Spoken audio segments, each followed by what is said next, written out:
पश्चिमी बंगाल के नंदकुमार प्रखंड Baharampur cooperative agriculture credit society limited के चुनाव में तृणमूल कांग्रेस को बड़ा झटका लगा है।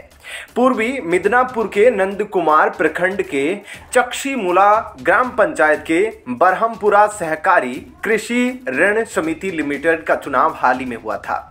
इस चुनाव के परिणाम सामने आने पर तृणमूल कांग्रेस को पराजय का सामना करना पड़ा और वामपंथी और भाजपा के सदस्यों द्वारा मिलकर बनाए पैनल ने जीत हासिल की।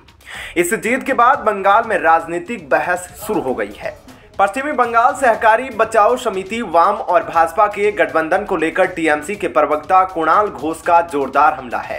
हालांकि स्थानीय भाजपा और वामपंथी नेतृत्व का कहना है कि तृणमूल को रोकने के लिए इस गठबंधन की जरूरत है। लेफ्ट और बीजेपी के गठबंधन को लेकर दोनों पार्टियों के नेतृत्व ने दावा किया कि सहकारिता को तृणमूल के हाथों से बचाने की जरूरत है और यही वजह है कि बीजेपी और सीपीएम ने मिलकर पश्चिमी बंगाल सहकारी बचाओ समिति का गठन किया। इसे लेकर बीजेपी के फेसबुक अकाउंट से पोस्ट कर जीत की बधाई भी दी गई।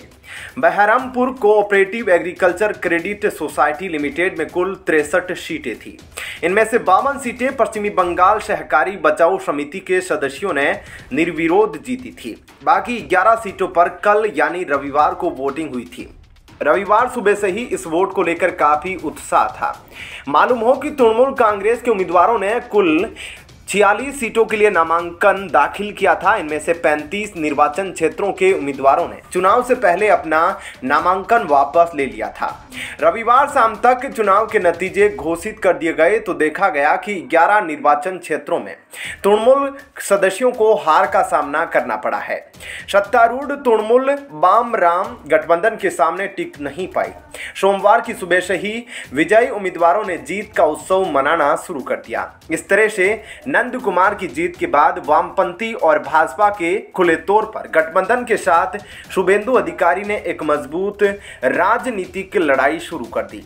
तृणमूल ने इस गठबंधन पर कड़े शब्दों में हमला किया। हालांकि विजयी उम्मीदवार कृष्ण प्रसाद पात्रा ने दावा किया कि भाजपा और सीपीएम ने संयुक्त राष्ट्र से तृणमूल के खिलाफ लड़ाई लड़ी और यह जीत हासिल। हालांकि कुणाल घोष का दावा है कि अगर तृणमूल को हराना है तो बीजेपी सीपीएम को सार्वजनिक रूप से हाथ मिलाना होगा। जनता तृणमूल कांग्रेस के साथ है।